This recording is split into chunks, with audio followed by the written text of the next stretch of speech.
Bismillahirrahmanirrahim. Assalamualaikum warahmatullahi wabarakatuh. Selamat datang sahabat Joyo Sandra Adventure. Semoga Anda senantiasa diberikan rizki yang murah dan barokah, kesehatan, dan diberi kesempatan untuk selalu menuntut ilmu, mencari ilmu, entah lewat cara apapun, dan semoga itu bisa menuntun kita untuk bisa beribadah lebih baik kepada Allah Subhanahu wa Ta'ala. Pada kesempatan kali ini saya akan kita akan bersama-sama menyimak ini konten resmi diunggah oleh channel Muhammadiyah ya. Jadi ini resmi, bukan dari unggahan akun-akun yang abal-abal. Maka originalitas konten ini bener-bener bisa dipercaya valid gitu ya. Nah, di sini judulnya itu bagaimana cara Salafi mengambil alih Masjid Muhammadiyah. Judul ini dan penjelasan di dalamnya sebenarnya sangat jelas, tapi tidak bisa dipungkiri ini menimbulkan pro dan kontra. Ya, nanti saya juga akan memberikan tanggapan saya tentang hal ini, dan semoga ini bisa memberikan kecerahan yang lebih baik kepada kita semua. Dan mari kita simak bersama-sama. Bagaimana Salafi dalam batas tertentu bisa mengambil alih masjid yang dikelola oleh Muhammadiyah? Dalam pengamatan kami ada dua model. Yang pertama, kelompok Salafi yang aktif mendatangi atau melobi pimpinan ranting atau takmir masjid untuk diizinkan mengadakan kajian. Mereka mempersiapkan segala sesuatunya, dari penceramahnya, bisyarahnya, snacknya, ditanggung oleh mereka. Nah, ketika mereka mengadakan kajian dengan mengundang ustadz dari kelompoknya, warga Muhammadiyah banyak yang ikut, kelompok mereka juga ikut. Nah, lama-lama karena istiqomah, ajak, rutin, berkelanjutan, dan juga ditopang oleh pendanaan yang cukup serta militansi yang tinggi, ya, lama-lama tentu kajian ini makin ramai, makin besar, dan juga banyak warga Muhammadiyah yang simpatik atau ikut gitu. Nah, setelah berjalan sekian waktu atau sekian tahun, akhirnya mereka cepat atau lambat akan mendominasi, baik dalam hal pemahaman maupun penentuan kebijakan. Ketika terjadi pergeseran takmir misalnya, pergantian takmir, mereka aktif dan ada yang masuk, bahkan lama-lama makin banyak, atau malah 100% akhirnya dari mereka. Nah, setelah mereka menguasai takmir, tentu mereka makin leluasa untuk menentukan kebijakan, termasuk menentukan siapa yang boleh ceramah, siapa yang boleh khotib, siapa yang boleh jadi imam. Nah, akhirnya pelan tapi pasti, dengan dalam tanda petik kudeta tanpa darah itu ya, itu masjid yang semula berafiliasi atau tercatat sebagai milik kaum Muhammadiyah akhirnya dalam genggaman mereka. Saya kira tidak sulit mencari bukti atau contoh ya, apa yang seperti saya ceritakan tadi. Nah, saya sendiri tentu juga tahu sendiri, melihat sendiri di beberapa titik, beberapa tempat.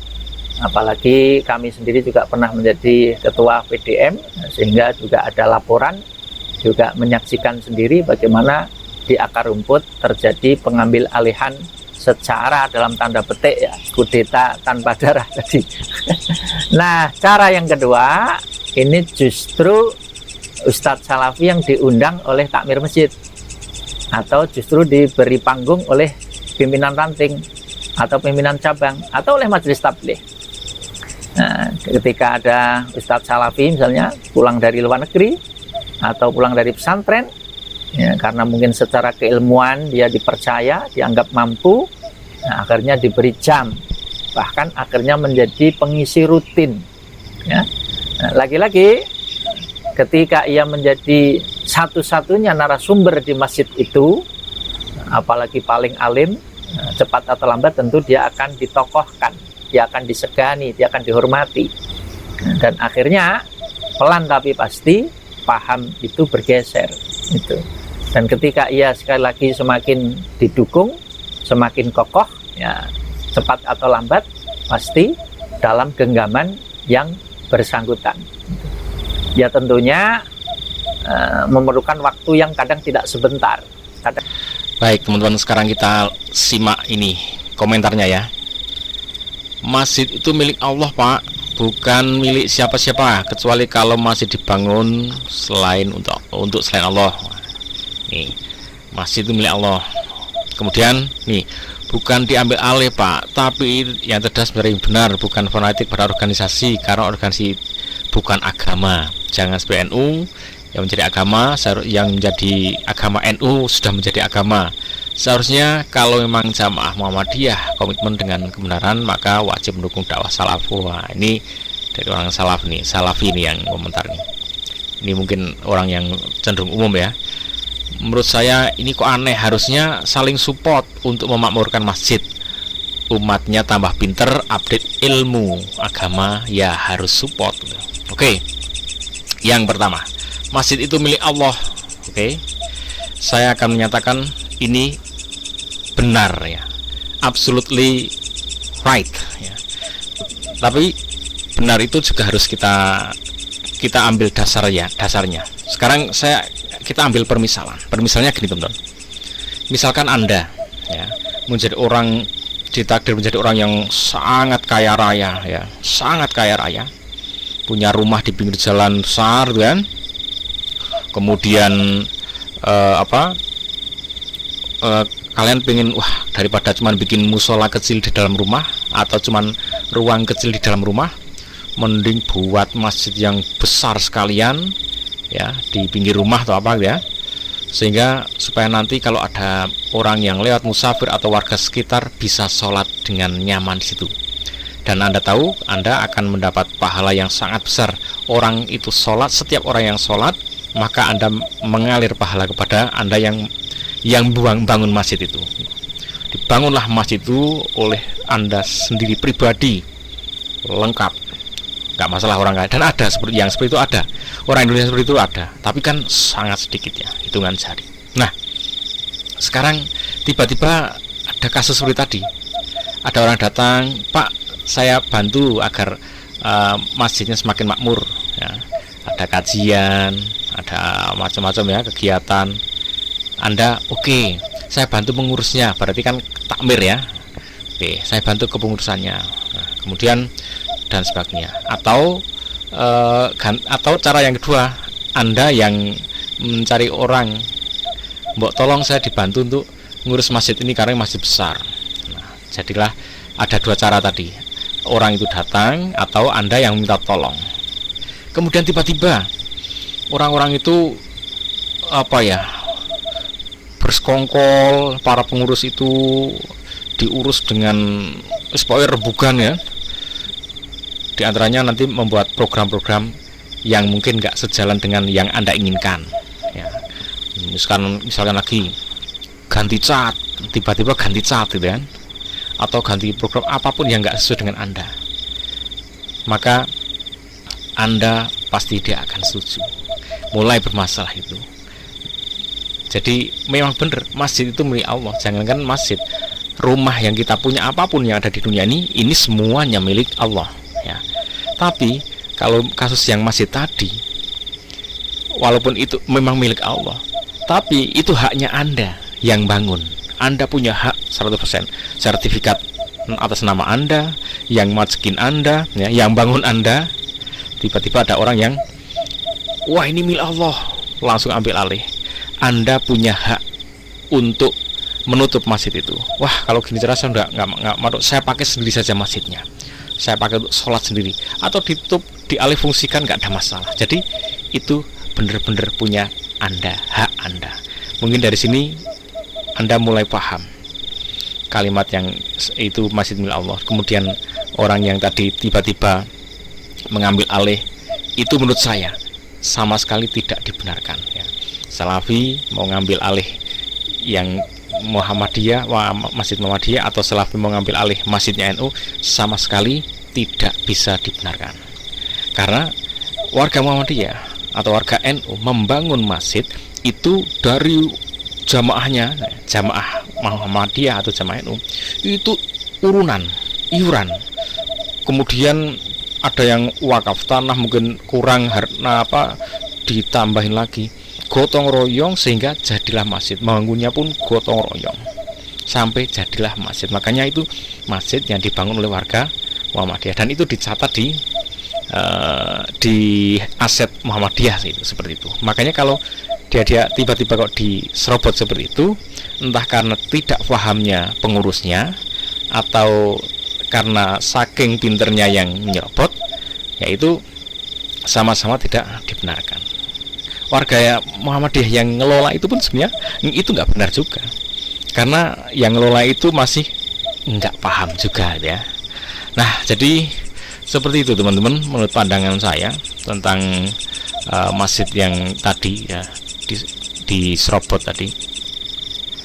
Nah, seperti itu, semoga bisa menambah wawasan Anda dan kita semua, karena ini perlu diketahui juga, orang yang sudah berada di Muhammadiyah ya, warga Muhammadiyah secara umum itu banyak sekali yang nggak paham tentang keorganisasian ya, nggak paham. Jadi mengelolanya pun ya sesuai yang dipahami di skala takmir tadi, dan dia secara keseluruhan itu masih banyak yang belum paham, baik Muhammadiyah maupun NU. Nah, kemudian untuk masalah wakaf termasuknya ya teman-teman. Misalkan ada orang wakaf, ini tolong saya wakaf untuk didirikan masjid, maka yang menerima wakaf itu kalau memang mengiyakan dan menerima, ya harus dibikin masjid. Makanya kalau sudah ada masjid di satu kampung, ada masjid dua, yang satu masjid NU, satu masjid Muhammadiyah, ada lagi yang pengen bangun masjid, itu kalau masjidnya itu masjid yang itu sudah cukup dan tidak mewakili untuk jamaah yang tertentu, maka nggak perlu, bahkan itu nggak perlu diterima wakaf itu, karena sudah cukup masjidnya gitu ya. Karena yang namanya wakaf itu, kalau tadinya ikrarnya tolong ini dibikin untuk masjid, ya harus, kalau mau menerima maka ya harus dijadikan masjid beneran, nggak boleh dialihkan, oh jadi nganu aja, jadi sekolahan. Nah, itu nggak bisa, nggak sesuai dengan yang mewakafkan.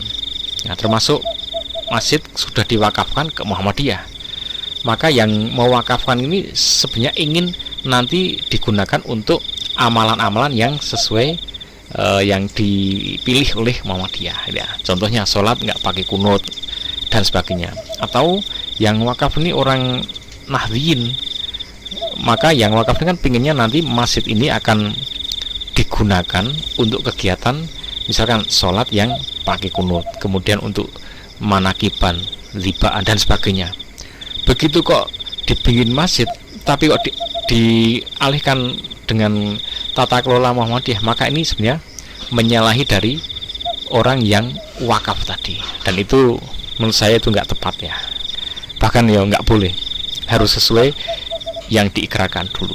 Apalagi ikrarnya udah dikasihkan untuk Muhammadiyah, malah diambil untuk kegiatan yang salafi tadi, itu tentu tidak tepat.